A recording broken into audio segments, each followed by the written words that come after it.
হুজুর পাকের দরবারে অনেক মানুষ আছে ডাউল বাকশালা ডাউল খাইয়া ক্যান্সার রোগী পর্যন্ত ভালো হয়ে গেছে। এই কারণে লক্ষ লক্ষ মানুষগুলি ওই দরবারে যায়, ভিড় জমায়, কথা বলে ঠিক কিনা? অনেক ডাকাত, অনেক খুনি তারা আত্মসে যাওয়ার কারণে ভালো হয়ে গেছে। অনেকেই নামাজ পড়ে না, তারা আত্মসে যাওয়ার কারণে নামাজে হয়েছে।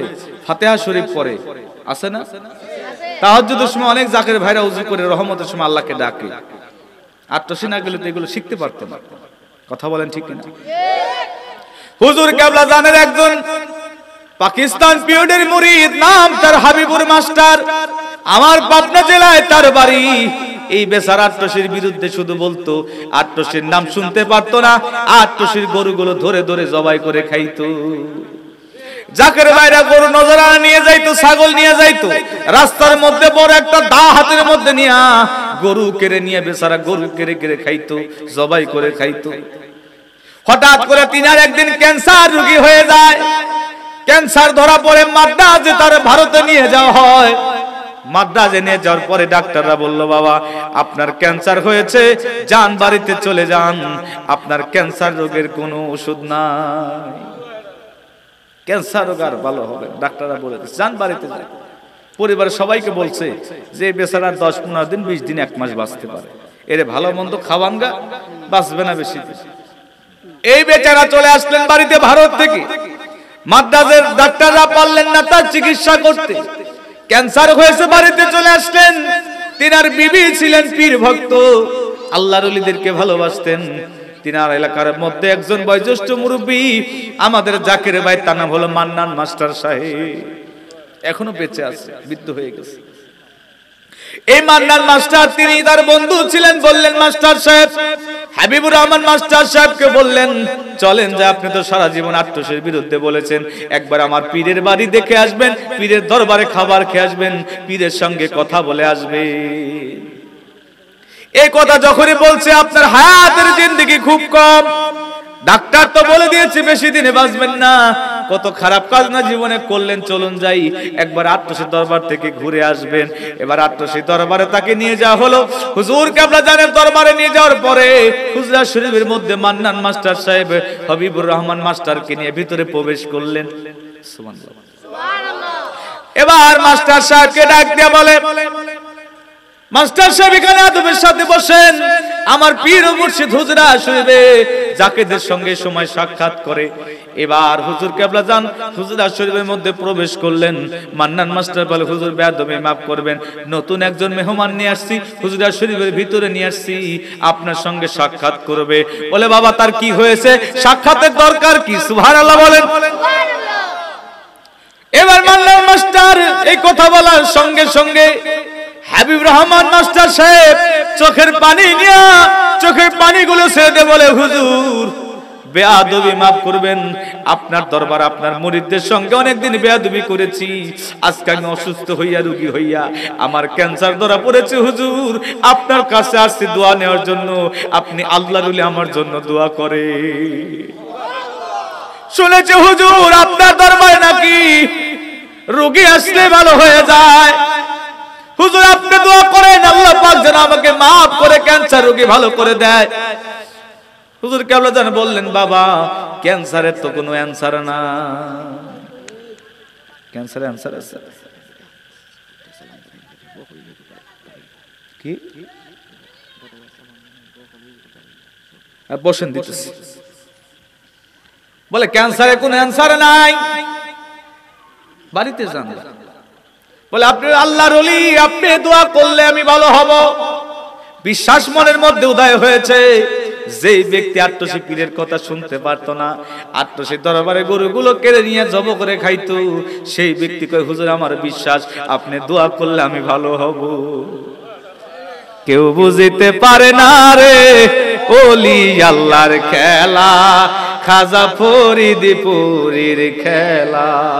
ওরে চাইলে কেহ পীরের বস্তু নিতে নাহি পারে,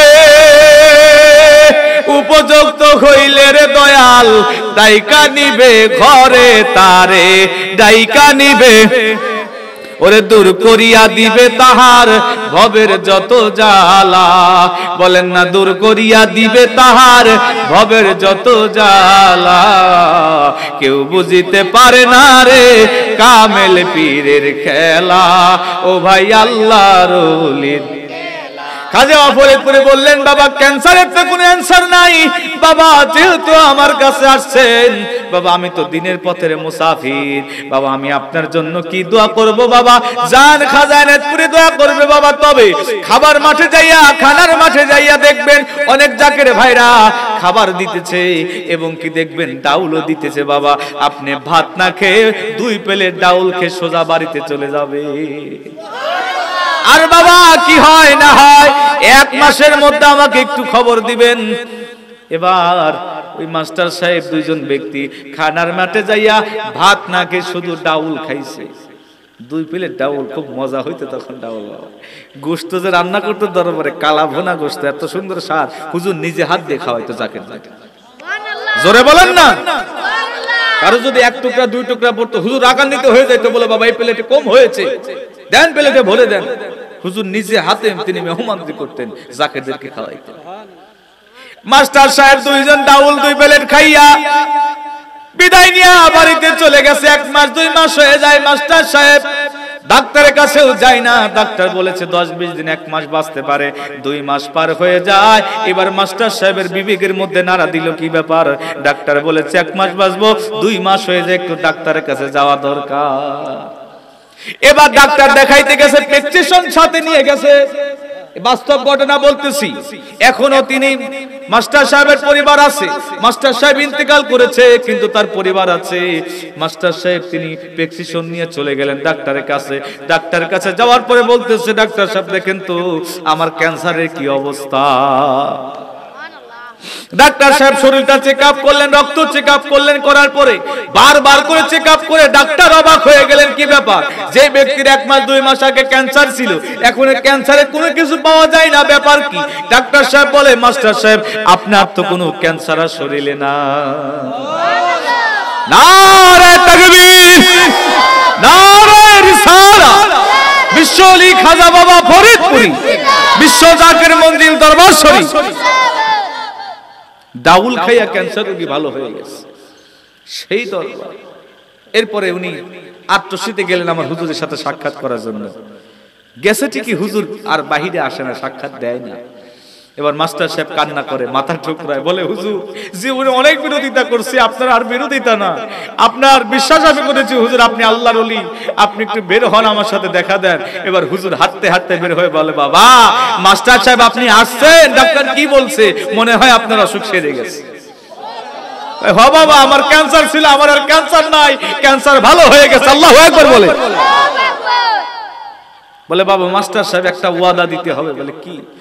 বলে এই দরবারে যতদিন আপনি বেঁচে থাকবেন এই দরবারে আপনি গোলামি করবেন, খেদমত করবেন। বলে হুজুর আপনার কদমে রাখবেন। বলে হ্যাঁ ঠিক আছে। বলে আপনি তেজখানার দায়িত্ব দেওয়া হবে। তখন মকদম মোল্লা এবং হাবিবুর মাস্টার সাহেবকে তেজখানার দায়িত্ব দেওয়া হয়েছে। যারা পুরাতন জাকের ভাই তারা চিনবেন, মকদম মোল্লা খড়ি গ্রুপের চাচা যান আর মাস্টার সাহেবকে, হ্যাঁ এদেরকে দায়িত্ব দেওয়া হয়েছিল।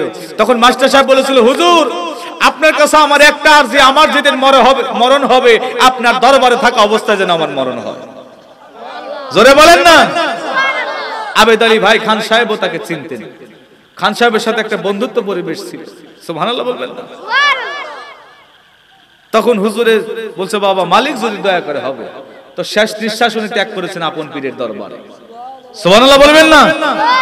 বেচারা 1 নয় 2 নয়, তিনি 20টা বছর উনার পীরের দরবারে গোলামি করে গেছে। ডাক্তার বলে দিয়েছিল 1 মাস বাঁচবে, 20 বছর কেমনে বাঁচে? জোরে বলে।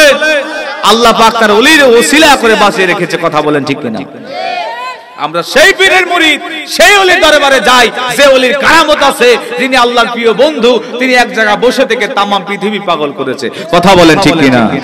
বাবা কি যে বাসি বাজাইলা সারা বিশ্ব পাগল বানাইলা বাবা কি যে বাঁশি বাজাইলা সারা বিশ্ব পাগল বানাইলা বাঁশি বাজে 18 শীতে মধুর সুরে জগৎ নাচে তাই তো লাখো লাখো জাকির আল্লাহর প্রেমে দেওয়ানা সারা বিশ্ব উঠলো নাচিয়া বাবা কি যে বাঁশি বাজাইলা সারা বিশ্ব পাগল বানাইলা।